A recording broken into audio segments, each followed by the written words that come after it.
오늘 주일학교 성경 말씀 요한복음 6장 26절에서 27절입니다.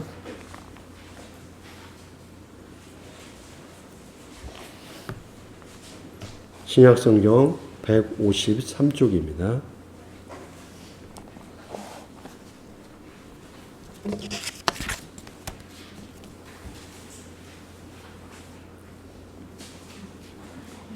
예수님께서 그 사람들에게 대답하셨습니다.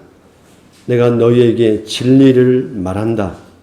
너희가 나를 찾는 것은 내가 향한 표적을 보았기 때문이 아니라 빵을 배불리 먹었기 때문이다. 썩어 없어지는 음식을 위하여 일하지 말고 영원히 있어서 영생을 주는 음식을 위하여 일하여라. 인자는 너희에게 그런 음식을 줄 것이다. 하나님 아버지께서 인자가 이런 일을 행하는 것을 허락하셨다. 아멘.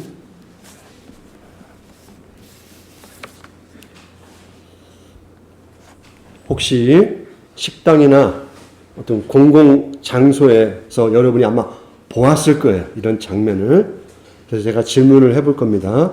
공공장소 식당에서 봤는데 스마트폰을 손에 쥐어줘야 또 아이패드라든지 태블릿 PC를 앞에 놓아줘야 징징거리거나 투덜거리거나 짜증내는 모습이 없어지는 경우, 그걸 달라고 엄마나 아빠하고 막 다투는 경우를 보았을 거예요. 그런데 그때 핸드폰이나 스마트폰이나 아이패드나 그 화면이 있는 걸 달라고 하는 그 사람은 엄마 아빠일까요? 어린아이일까요? 한번 생각해 보세요. 내 그런 장면을 보니까 아빠가 그랬어. 아빠가 나 스마트폰 못 보게 하면 밥 안 먹을 거야 하고 막 들어눕고 바닥에 그랬던 것 같아요. 보니까 어린아이가 그러는 것 같아요. 오늘 오래가면 시우가 왔어요. 시우가 누가 그러는 것 같아요? 어린아이가 그러는 것 같아요? 어른이 그러는 것 같아요? 어려워요? 시우가 당황해서. 예. 여러분 알겠죠? 만약에 누가 달라고 할까요? 어른이 달라고 할까요? 생각해 보세요. 계속 질문할게요. 자, 혹시 교회 가면 용돈 만 원 줄게. 혹은 야, 오늘 교회 가면 게임 오늘 특별히 2시간 더 할 수 있게 해줄게. 라고 말하는 분은 장로님이나 권사님일까요? 어린아이일까요? 혹시 장로님이 그래? 머리 생각해 보세요. 자, 만약에 혹시 목사님이 오늘 나 오늘 교회 가기 싫어. 그래서 저분이 오늘 설교 잘 하면 저녁 때 삼겹살을 구워주겠다 하면 제가 그때서 알았다고 가서 설교하겠다고 하면 목사님은 이제 어린이를 떠나서 목사님의 마음과 생각은 어른스러울까요? 좀 유치한 걸까요? 어른스럽지 않겠죠? 예, 일단 어른스럽지 않죠? 거기에 공감하죠?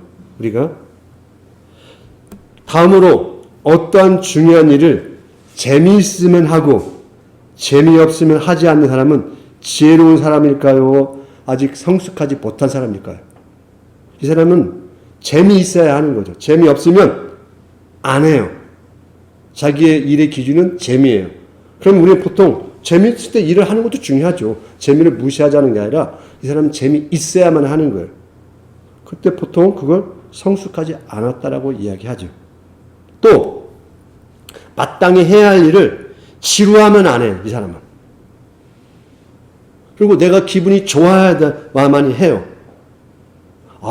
저 사람은 참 솔직하다. 이 사람은 솔직한 사람일까요? 아니면 아직 인내와 분별력이 떨어진 사람일까요? 물론 우리가 때로는 솔직하게 그렇게 표현할 수 있겠죠. 그러나 이것이 그 사람의 어떤 일에 결정하는 주요 내용이 되면 이 사람은 분별력이 떨어진다고 표현을 하죠. 저 사람은 솔직해 라고 이야기지 않죠. 그러면 오늘 읽은 성경을 우리가 한번 잘 살펴보시기 바랍니다. 예수님이 내가 진리를 말한다 그래요. 그럼 진리라는 게 우리는 언어로 진리는 참 좋은 거야. 쉽게 공감을 하죠. 진리는 우리가 나쁜 거라고 말 안 쳐. 그냥 대다수 진리는 좋은 거라고 이야기를 합니다. 그런데 예수님이 내가 진리를 말하는데 너희가 나를 찾는 것은 내가 행한 표적을 보았기 때문이 아니라 빵을 배불리 먹었기 때문이라고 그래요. 보통 우리는 표적을 보면 막 사람들이 모여들잖아요. 놀라운 기적 아니에요? 근데 여기서 왜 그 표적이라고 하는 그 기적에는 관심이 없었을까요? 근데 여기서 말하는 예수님이 진짜 말하는 기적과 표적은 무엇일까요? 표적이라는 기적이에요. 기적을 이야기하는 거예요. 우리 같으면 기적만 일어나도 예수님 하고 관심을 갖고 그 예수님에게 집중할 것 같은데 사람들은 의외로 그걸 집중하지 않는다라는 거예요. 근데 무엇에 집중하나 보니까 이 성경의 이야기는 오병이어 떡 5개와 물고기 2마리로 5,000명을 먹인 일을 하나님 예수님이 하신 거예요. 놀랍죠? 근데 그 이야기가 그들에게는 어떻게 보인 거예요? 단순히 우리에게 밥 주는 예수님만 보인 거예요. 그럼 여기서 표적 기적이란 말이 무슨 말이에요? 하나님은 하늘의 양식, 하나님의 양식을 통하여 여러분을 사랑하고 여러분에게 새로운 지금 이 땅에 새로운 세상이 열렸습니다라고 하는 그 표적을 보여준 거예요. 밥 많이 먹어라 그걸 보여주신 게 아니라 그 표적에는 관심이 없다라는 거예요. 새로운 세상이 왔다. 새로운 질서가 왔다. 지금 예수님을 통해서 새롭게 세상을 만들어 갈 거야. 거기에 관심이 없는 거예요. 그냥 빵 많이 먹은 거에만 관심이 있는 거예요. 왜? 이해가 돼요. 그때 당시 사람들은 정말 배고프게 살았어요. 예전에 이야기했죠? 하루에 보통 몇 끼 먹는다? 이때 당시 사람들은 일반적으로 한 끼를 먹었어요. 두 끼도 아니고 한 끼. 일반적으로 한 끼가 보편적이었어요. 그 다음에 좀 먹는 사람은 두 끼였어요. 지금은 세 끼를 먹는 시대가 아니었어요. 근데 한 끼를 마음껏 먹을 수 있었을까요? 이러지 못한 사람이 예수님을 통하여 마음껏 5,000명이 먹고 12바구니가 남을 만큼 먹었다는 거예요. 그들이 배 터지게 먹은 거예요. 이렇게 경험한 시대가 없는데 얼마나 그런 놀랐겠어요. 그 배불리 먹이시는 예수님에게만 관심을 갖는 거예요. 그렇기 때문에 예수님은 이들에게 무언가 생각을 달리할 말씀을 하신 거예요. 그럼 그 음식은 어때요? 결국 먹어서 사는 거잖아요. 근데 그 음식을 계속 먹으면 영원히 살아요? 아니죠. 먹었어도 살긴 사는데 언젠가는 그 음식도 놔두면 썩게 되고 사람도 그 음식을 먹지만은 죽게 되죠. 그런 의미에서 영원히 살리는 음식은 아닌 거죠. 그런 의미에서 그 음식이 필요 없다라는 게 아니라.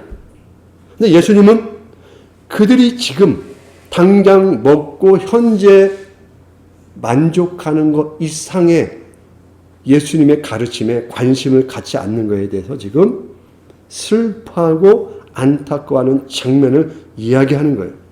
그러면 여러분 한번 생각해 보세요. 여러분도 우리 엄마 아빠도 생각해 보고요.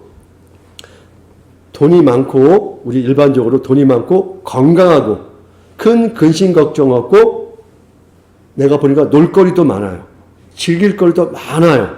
그러면 신앙생활 잘 할 수 있을까요? 아니면 돈도 별로 없는 것 같아요. 몸에 질병도 있어요.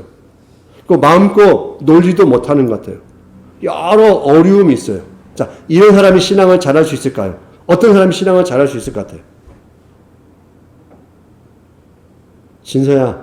진서밖에 이제 답할 사람이 없는 것 같아요.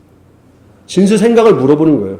정답 이거야 물어보는 게 아니라 앞에서 말한 그 사람이 신앙생활 더 잘할 것 같아요. 후자의 경우의 사람이 신앙생활 더 잘할 것 같아요. 진서 생각에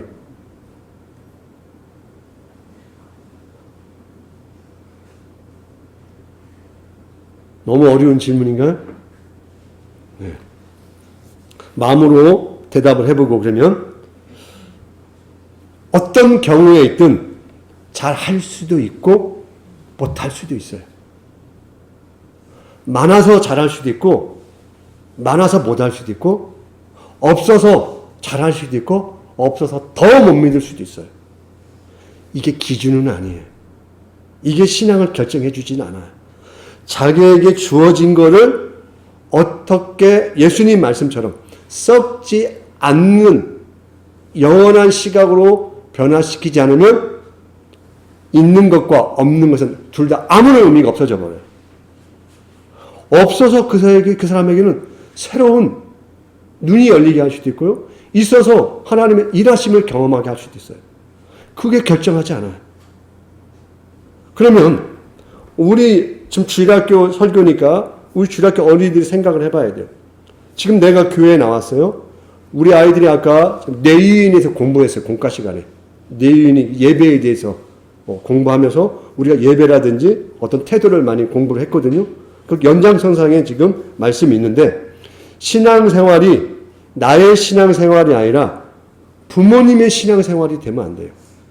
이 말은 부모님의 신앙생활을 내가 거들어주는 것처럼 신앙생활은 안 된다는 거예요. 내가 교회를 가야지 엄마 아빠 때문에 교회를 나가주는 사람이 되면 안 된다는 거예요. 그리고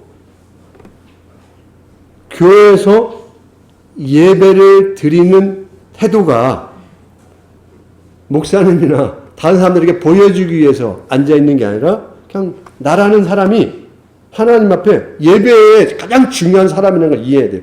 내가 없으면 의미가 없어요. 나라는 사람이 가장 중요해요.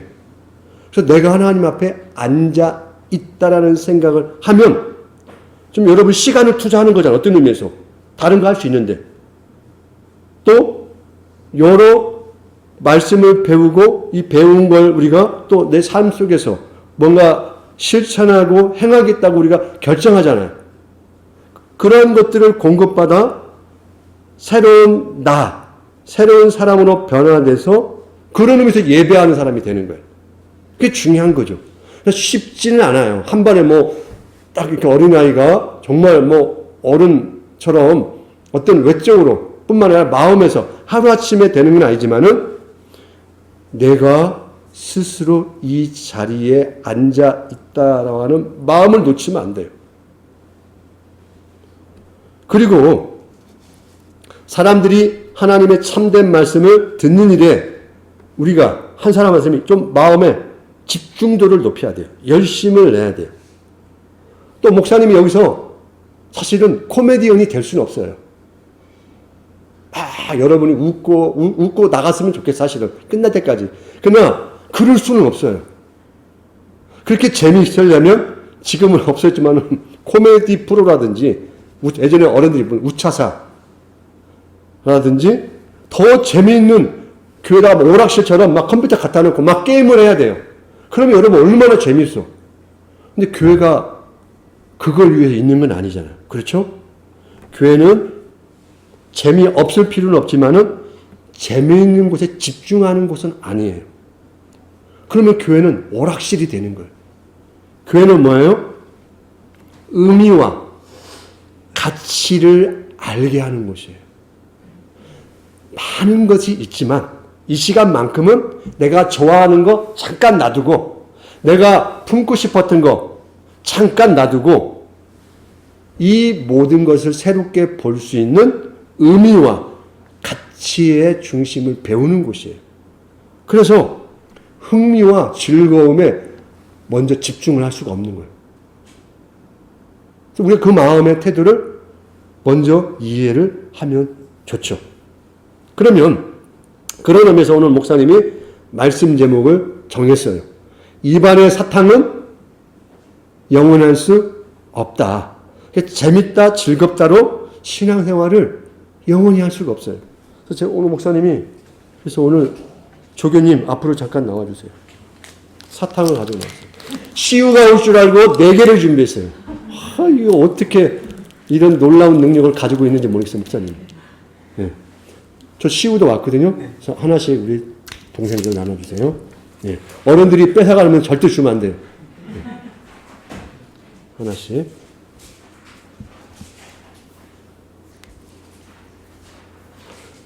사탕은 우리가 먹지 않아도 벌써 입안에 달달한 느낌이 있죠. 이게 단 거잖아요. 그렇죠? 실제 여러분이 사탕은 아니지라도 여러분이 먹는 많은 것들은 달단 말이에요. 아이스크림도 그렇잖아요. 여러분, 아이스크림이 쓰네, 짜네, 먹어야지. 그러지 않잖아요, 여러분. 단맛과 그 묘한 게 내 입안에서 나의 마음을 다 사로잡잖아요. 그렇죠. 사탕은 내 입안에 넣어서 달콤하고 먹고 아껴서 빨아먹을 수 있겠죠. 그런데 이 영원할 수 있어요? 휴야, 그거 1년 내내 그 모양이 유지될까? 입에 이렇게 빠는데? 1년 내내 그럴 수 없겠죠? 언젠가는 저 사탕이 싹 사라질 거예요. 반드시. 바로 신앙이라는 건 그게 있는 것 같아요. 달콤함만 있는 게 아닌 것 같아요. 목사님도 처음 예수님 믿을 때 너무 행복했어요. 막 달콤한 사탕 같았어요.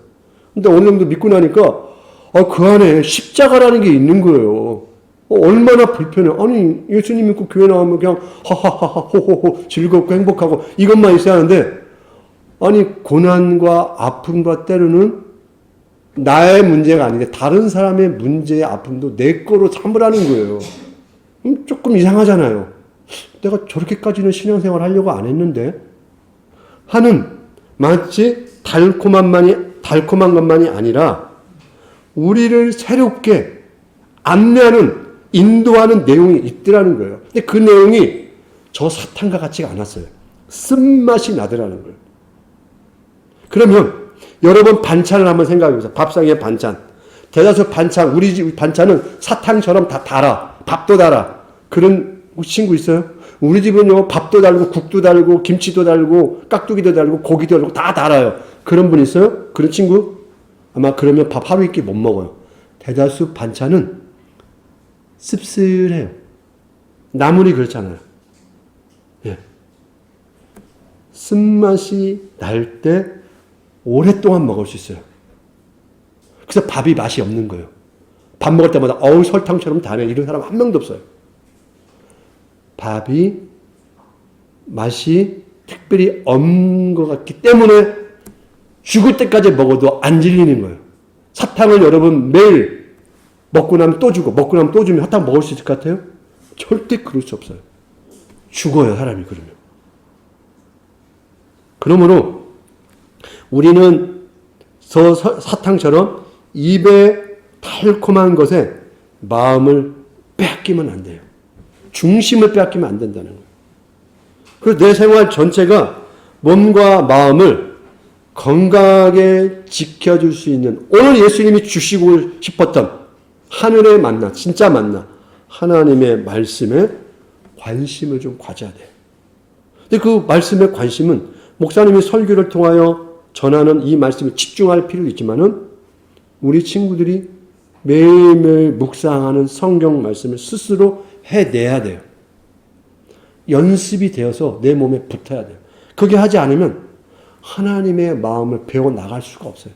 하나님의 이야기를 안 듣는데, 하나님의 말씀을 맛을 안 보는데 어떻게 기독교인, 성도로서 성장할 수 있겠어요? 그건 사실은 불가능하잖아요. 목사님이 성경을 안 보고 어떻게 설교할 수 있겠어요? 그렇게 설교한다는 목사님은 설교가 아닌 거죠. 그냥 세상의 연사죠, 연사. 그냥 말쟁이가 되는 거죠. 또 여러분이 이 일 듣는 이유는 하나님의 말씀을 설명해 주니까 듣는 거잖아요. 목사님보다 더 많은 말을 잘하는 사람이 똑똑하게 얼마나 많아요.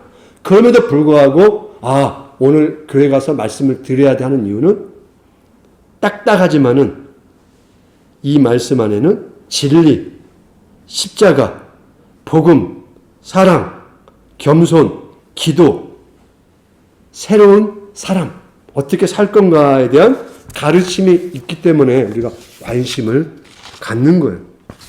그래서 교회는 그런 의미에서 훈련하는 곳이에요. 오락실에 온 곳은 아니에요. 그 말은 예배하는 곳이에요. 내가 하나님을 섬기고 예배하는 곳이에요. 그래서 그래서 여러분의 마음의 밭을 잘 일궈야 돼요. 단단한 땅에서 돌멩이를 하나하나 골라내듯이 잡초를 뽑고, 그래서 골을 잘 내어서 말씀을 잘 파종해서 수분과 영양분을 잘 공급해서 비바람과 추위에도 잘 견디어서 정말 탐스러운 여러분이라는 하나님 기뻐하는 사람의 열매가 맺혀지게 되는 거예요. 그러므로 신앙생활은 사탕처럼 달콤할 때도 있지만 때로는 어려움과 수고와 귀찮은데 해야 할 부분도 있다. 그래서 여러분 신앙생활할 때 가장 기본적인 거, 부모님에 의해서 끌려다니는 신앙생활을 하기를 않기를 앞으로 계속 연습을 했으면 좋겠어요. 알았죠? 엄마 아빠에게 섬심 써듯, 목사님이 나 안 나오면 얼마나 밥도 못 먹고 일주일 내내 힘들어하실까. 목사님 너무 걱정하지 말고 내가 하나님 앞에 예배하는, 사랑하는 하나님을 만난다는 마음으로 교회를 나왔으면 좋겠어요. 그래야 우리가 시간이 지날수록 하나님 앞에서 점점점 믿음의 어른이 되는 거예요. 몸의 어른이 아니라 성숙한 생각, 사랑을 품는 생각, 진리가 무엇인지를 분별하는 사람, 그렇게 성장하리라고 믿어요. 여러분, 그리고 하나님 말씀 안에서는 여러분을 향한 아까 달콤함이 있다. 사탕 같은 달콤함이 아니라 하나님이 나를 정말 사랑한다고 하는 그 마음의 달콤함을 얻을 수 있어요. 그걸 여러분이 체험하기를 주님의 이름으로 간곡히 부탁을 드리겠습니다.